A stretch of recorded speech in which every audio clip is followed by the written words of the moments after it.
음식을 적게 먹는 건 건강의 지름길입니다. 다음날 아침 개운하게 일어나며 몸 컨디션은 날아갈 듯 가볍습니다. 그 느낌은 너무나도 황홀합니다. 하지만 많은 사람이 그렇듯이 소식이 좋다는 건 알지만 실천이 어렵습니다. 음식에 대한 욕심을 내려놓는 게 생각보다 쉽지 않는 게 함정입니다. 그리고 소식이 얼마나 중요한지 자세히 모르는 분들도 많습니다. 책에서는 이런 말이 나옵니다. 평생 먹을 양을 30년 만에 다 먹으면 30을 살고 100년 동안 나누어 먹으면 100년을 살게 됩니다. 사람이 세상에 나올 때는 반드시 평생 먹을 양만큼의 식복을 가지고 태어납니다. 그렇기 때문에 대식하고 폭식하면 수명이 줄어들 수밖에 없습니다. 먹는 것에 따라 건강, 미래 심지어 운명까지 바뀝니다. 책에서는 평소 우리가 소식에 대해 궁금한 점을 질문으로 풀어놓고 그에 대한 답변을 1700년대에 무려 78세까지 장수했던 스승님이 답합니다. 음식 절제에 담긴 깊은 뜻을 들어보시고 음식을 대하는 마음을 바꿔보시길 바랍니다. 지금부터 시작합니다. 첫 번째, 당신의 운명은 먹는 음식으로 결정된다. 질문. 스승님은 관상의 대가이십니다. 관상은 타고난 것으로 알고 있는데 먹는 음식이 관상을 바꾼다고 하십니다. 이는 무슨 말씀이십니까? 답변. 관상을 타고난 것으로 알고 있는데 그것은 잘못된 생각입니다. 만물 중에 변하지 않는 것이 없듯이 관상도 그러합니다. 그 사람이 매일 먹는 식사의 양에 따라 그 사람의 부와 명예와 수명, 그리고 미래의 운명까지도 예측할 수 있습니다. 물론 힘든 육체노동을 하지 않는 사람들에게 해당되는 사항입니다. 육체노동에 종사하는 사람은 그 사람이 하는 노동의 내용에 따라 식사량의 정량이 정해져 있고 신체의 크기나 노동의 강약에 따라서도 식사량이 달라질 수 있습니다. 또한 나이가 적거나 많음에 따라 조금씩 달라질 수도 있습니다. 그러나 전체적으로 그가 매일 섭취하는 식사량의 다소에 따라 운명의 기륭이 결정됩니다. 옛날 선인들의 격언 중에 하늘에 녹이 없는 사람은 출생하지도 않으며 땅에 뿌리 없는 풀은 돋아나지도 않는다고 하였습니다. 이것은 빈부귀천을 막론하고 사람은 누구라도 하늘에서 주어진 일정한 식사량이 있다는 뜻입니다. 일정량의 식사량이 주어져 있기 때문에 30년에 걸쳐 과식하고 폭식하는 사람은 30세를 살고 100년에 걸쳐 절제하여 소식하는 사람은 100세를 산다는 말입니다. 이러한 사실을 깨닫지 못하고 함부로 욕심을 내어 먹는 사람은 하늘의 법칙을 파괴하는 사람입니다. 인간이 세상에 태어나면 음식이 있어야 생명을 유지할 수 있습니다. 생명이 존재하는 곳에는 반드시 음식이 있고 먹을 것이 있는 곳에는 반드시 생명이 있습니다. 인간의 기륭은 모두 음식에 의해서 결정된다고 해도 과언이 아닙니다. 따라서 두려워해야 할 것도 음식이요, 신중해야 할 것도 음식입니다. 두 번째, 배속을 8알만 채우면 의사가 필요 없다. 질문. 스승님의 가르침대로 소식을 실천하고 있지만 좋은 것을 골라 먹는 미식가이기도 합니다. 소식을 하면 미식도 괜찮은지 가르침을 주십시오. 답변. 하루 3끼의 식사를 항상 대식하거나 폭식하는 사람은 관상이 길상이라 하더라도 운세가 일정치 않습니다. 가난한 사람은 더욱 곤궁에 빠지고 부자라 하더라도 가세가 기울게 됩니다. 관상이 흉한데다가 폭식까지 하면 죽고 난 후에 들어갈 관도 못 구할 정도로 가세가 기운다는 사실을 각오해야 됩니다. 중국 고서의 복팔분이면 무이라는 말이 있습니다. 즉 배속을 항상 8알만 채우면 의사가 필요 없다는 말입니다. 폭식과 대식을 경계하는 말이니 꼭 명심해야 합니다. 미식 또한 과식이나 폭식과 다름이 없습니다. 세 가지 모두 지나친 욕심에서 비롯되기 때문입니다. 항상 맛있는 음식만 골라 먹는 사람은 비록 관상이 길하다 해도 운세는 흉합니다. 미식하는 버릇을 고치지 않으면 부와 명예는 물론이거니와 집안 자체가 몰락하게 됩니다. 가난한 사람이 미식을 하게 되면 뼈 빠지게 평생 고생만 하다가 자식에게 빚까지 남겨놓고 비참하게 죽는 법입니다. 제철에 나오는 음식을 진중하게 기다리지 않고 그 계절 중에 가장 먼저 나오는 것을 기를 쓰고 즐겨 먹는 사람이 있습니다. 이런 사람은 관상이 상이라 해도 제사눈이 빠져나가게 됩니다. 하물며 빈상인 자가 이런 습관을 가지면 행방불명이 될 운명에 처하게 됩니다. 물론 제철 음식이 건강에 가장 좋습니다. 그러나 아직 성숙이 덜 된 것을 맨 처음 먹겠다고 식탐을 부리는 것은 지나친 욕심입니다. 무엇을 지나치게 좋아하는 그 마음을 삼가십시오.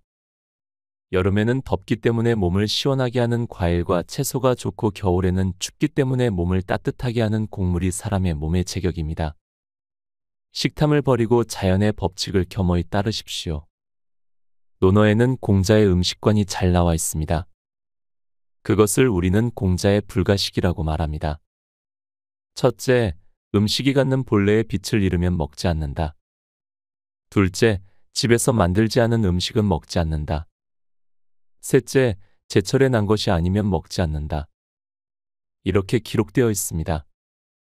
역시 대학자인 공자다운 식생활이라는 생각을 지울 수가 없습니다.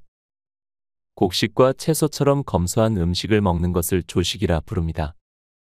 항상 자기의 생활 수준보다 낮은 정도의 조식을 실천하는 데 힘쓰십시오. 관상이 빈상이라고 해도 언젠가는 재산을 모으고 늙어서는 안락한 생활을 하게 되며 질병 없이 천수를 누리게 됩니다. 이런 사람은 흔치 않습니다. 그러나 나는 조식을 실천하여 장수를 누리는 사람들을 많이 보았습니다. 세 번째, 식사가 불규칙한 사람은 정신이 망가진다. 질문. 스승님의 가르침에 따라 소식을 실천하고 있지만 일이 너무 많아 불규칙하게 먹습니다. 불규칙하더라도 소식하면 괜찮겠습니까? 답변. 식사 시간이 불규칙한 사람은 비록 지금 길상이라고 해도 운세는 흉한 법입니다. 무슨 일이라도 성취될 것 같으면서도 성취되지 못하고 평생 생활이 불안정하며 말년에는 더욱 나빠집니다. 식사가 불안정하면 삶 자체도 불안정하기 때문입니다. 주역에 불출기위라는 말이 있습니다. 생각은 그 신분을 넘지 못한다는 말입니다. 신분을 뛰어넘어 생각하기가 어렵다는 말입니다. 달리 말하면 생활이 불규칙하면 생각도 망가지는 법이어서 결국 좋은 관상을 타고 태어난 사람도 입신영달이 불가능하다는 말과도 같습니다. 식사를 잊어버리고 정신없이 뛰어다닌다는 것은 자기 스스로 운명을 관할하지 못한다는 말입니다. 먹는 음식을 절제하여 소식을 실천한다고 해도 불규칙한 식사는 절제를 망쳐버립니다. 식사 시간이 불규칙한 자가 대식일사 멀면 재산도 잃고 젊어서 병으로 쓰러지게 됩니다.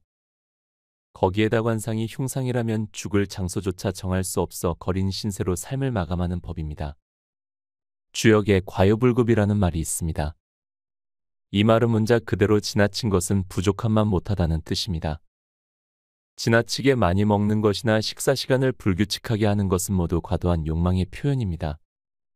주역에서는 과도한 욕망의 결과 깊은 우물이나 어두운 무덤 속에 빠지게 된다고 했습니다. 큰 사업가라 할지라도 야반도주하게 되고 낯선 타향에서 비명행사하게 됩니다. 네 번째, 식사량이 들쑥날쑥하면 거린이 되기 쉽다. 질문. 스승님, 저는 음식을 절제하고 규칙적으로 먹습니다. 평소에는 잘 실천하지만 육체노동을 많이 하거나 잔칫집에 가면 많이 먹게 됩니다. 어떻게 하면 되겠습니까? 답변. 소식을 하면서도 식사량이 일정하다면 이것을 식욕이 온전하다고 말합니다. 그러나 힘든 노동을 한 후에는 많이 먹게 됩니다. 또한 동네 잔칫집에 가면 진귀한 음식을 보고 식탐을 부리게 됩니다. 그래서 급박한 상황에 처하면 그 사람의 본질이 나타난다고 옛 성현들이 말을 하는 것입니다. 식탐을 부려 함부로 먹어 치우면 대부분 정서가 불안정하게 됩니다. 인간은 나약한 존재라서 항상 흔들리는 법입니다. 어떤 상황에서도 흔들리지 않는 마음을 부동심이라고 합니다. 흔들릴 때마다 중심을 잡으십시오. 먹을 때마다 흔들리는 사람은 무엇을 하든 생각대로 잘 되지 않습니다. 이와 같은 사람은 비록 관상이 좋고 초기에 간혹 성공을 하더라도 결국 하는 일마다 실패하게 되어 있습니다. 대식가에다 식사 시간이 불규칙하면서 식사량까지 들쑥날쑥하면 정서가 불안정해서 신체가 무너지게 됩니다. 결국 큰 질병에 걸리게 됩니다. 사람의 몸은 영혼이 기거하는 집입니다. 집이 무너지면 영혼이 무너지고 영혼이 무너지면 집이 무너집니다. 이것을 우리는 형식이 내용을 만들고 내용이 형식을 만든다고 말합니다. 그러나 소식을 실천하면서 식사량이 일정하고 식사 시간까지 규칙적인 사람은 몸과 마음이 함께 굳건한 법입니다. 영혼이 굳건하면 모든 일이 잘 풀리기 마련입니다. 배불리 먹고서는 맑은 영혼을 유지할 수 없습니다. 재산을 많이 가진 자라 할지라도 대식과 폭식을 일삼으면 재산을 오래도록 유지할 수 없게 됩니다. 나는 그런 자들을 많이 보았습니다. 거린이 되어 길거리를 배회하는 왕년의 부자들도 많이 보았습니다. 5번째, 땅에 떨어진 곡식은 참새의 먹이로 주어라. 질문. 스승님께서는 곡식을 소중히 여기십니다. 그런데 곡식을 땅에 떨어뜨리더라도 그것을 줍지 않는 것이 진정한 음덕이라고 말씀하십니다. 한 톨의 곡식이라도 버리면 천지의 덕을 잃어버리는 것 아닙니까? 답변. 곡식을 소중히 하는 그 마음은 참마음입니다. 그러나 곡식을 소중히 여기는 마음과 내가 가지려는 인색한 마음은 구별해야 합니다. 하늘은 아버지이며 땅은 어머니입니다. 곡식은 모두 하늘에 있는 태양과 비를 받아 어머니가 낳은 자식들입니다. 그러니 인색한 마음을 버리고 어머니에게 돌려주십시오. 땅에 버리는 것이 아니라 자연에게 돌려준다는 마음을 가지십시오. 돌려준 곡식 한 톨은 참새를 먹이고 제비를 먹일 것입니다. 짐승이 먹지 못하더라도 다음 해에 열매를 맺게 됩니다. 곡식은 버려진 것이 아닙니다. 그것들은 모두 자연으로 되돌아가는 것입니다. 세상에는 남들이 버린 것을 받아먹고 생명을 유지해야 하는 존재도 있기 마련입니다. 따라서 자연에게 다시 내놓는 것도 하늘의 섭리입니다. 곡식은 사람에게만 귀한 것이 아니라 참새에게도 귀한 것입니다. 땅에 떨어진 곡식을 염려하지 마십시오. 그대는 곡식을 적게 먹도록 힘쓰고 미식가가 되지 않도록 경계하는 것으로 족합니다. 참새가 뱀을 먹을 수 없듯이 자신의 신분에 과분한 음식들을 탐하면 병을 얻어 앓게 되고 결국 음식을 먹을 수조차 없는 지경에 처하게 됩니다. 이것이 자연의 섭리입니다. 6번째, 밤에 일하면 가난해지고 늦게 일어나면 단명한다. 질문. 스승님께서는 비록 관상이 나쁘더라도 늦잠을 자지 않고 아침 일찍 일어나는 사람은 운이 차차 좋아진다고 말씀하십니다. 저는 물건을 만드는 일을 하는 공인이라서 밤에 주로 일을 하는 까닭에 아침 일찍 일어나지를 못합니다. 어찌하면 좋겠습니까? 답변. 사람이 밤에 일을 한다는 그 자체가 대흉입니다. 사자나 호랑이처럼 다른 동물을 잡아먹는 육식동물을 제외하고 대부분의 동물은 밤에 잠을 잡니다. 이것이 대자연의 법칙입니다. 이 법칙을 어기면 반드시 대가를 치르게 되어 있습니다. 그대는 물건을 만드는 공인입니다. 누군가 그대에게 아침 일찍 찾아갈 것이니 아침까지 물건을 만들어 놓으라고 주문했다고 칩시다. 이때 대부분의 공인들은 시간이 부족함을 염려하여 밤에 일을 합니다. 그러나 당신에게는 새벽 시간이 있습니다. 남들이 자고 있는 새벽 시간에 일찍 일어나 등불을 밝히고 일을 하기 바랍니다. 그렇게 하면 태양의 운행과 맞물리게 되므로 그대의 운과 기가 돌고 돌아서 복을 받고 장수하게 됩니다. 남들 자는 시간에 일을 한다는 것은 아침에 늦게 일어나는 것을 전제로 합니다. 성공한 사람 중에 늦게 일어나는 사람을 나는 평생 보지 못했습니다. 새벽에 일어나면 세상도 조용해서 일의 능률도 오르는 법입니다. 새벽은 태양의 운행이 시작하는 시간입니다. 새벽과 손을 잡고 일하는 것은 대자연의 이치에 순종하는 것이므로 대자연이 큰 복을 내릴 것입니다. 아침에 늦잠 자면 가난해지고 일찍 죽게 되는 것이 자연의 이치입니다. 직업을 탓하지 말고 일찍 일어나는 것을 꺼려하는 당신을 탓해야 합니다. 7번째, 죽은 부자보다 살아있는 거지가 행복하다. 질문. 스승님, 저는 평소 돈이 있으면 무엇이든 가능하다고 생각했습니다. 그런데 스승님께서 음식의 절제를 강조하셔서 큰 깨달음을 얻고 있습니다. 그런데 아직까지 돈과 재산을 음식보다 중하게 여겨 세속적인 생활에 얽매이고 있습니다. 어떻게 하면 이 생각을 바꾸어 실천할 수 있겠습니까? 답변. 천하에 귀중한 것이 있으니 생명입니다.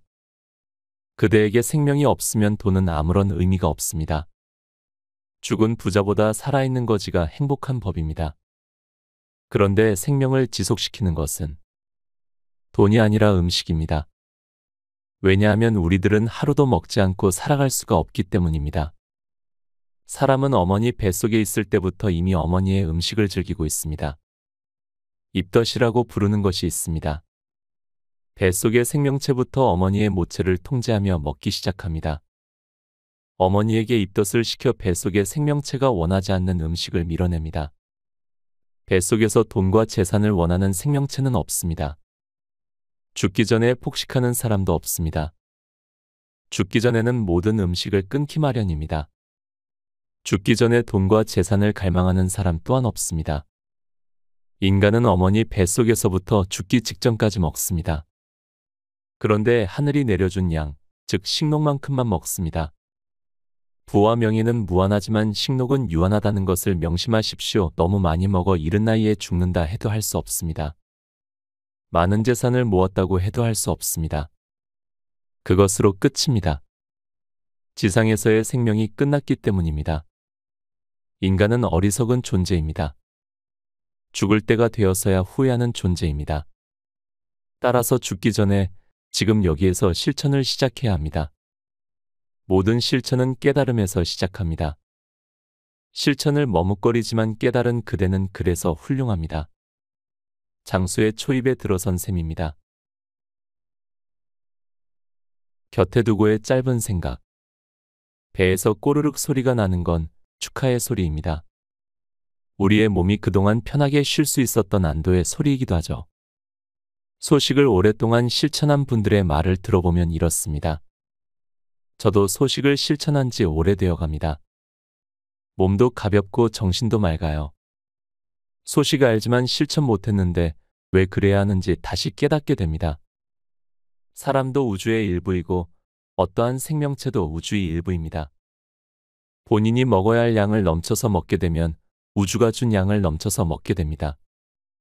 이는 사람에게 어떻게든 부정적인 일이 드러나게 되죠. 비만, 체함, 컨디션 저하 등 많습니다. 자신의 몸 상황에 맞게 음식을 적정하게, 즐겁게, 행복하게 먹는 구독자분들이 되었으면 합니다. 함께 해주셔서 감사합니다. 책, 소식주의자를 읽고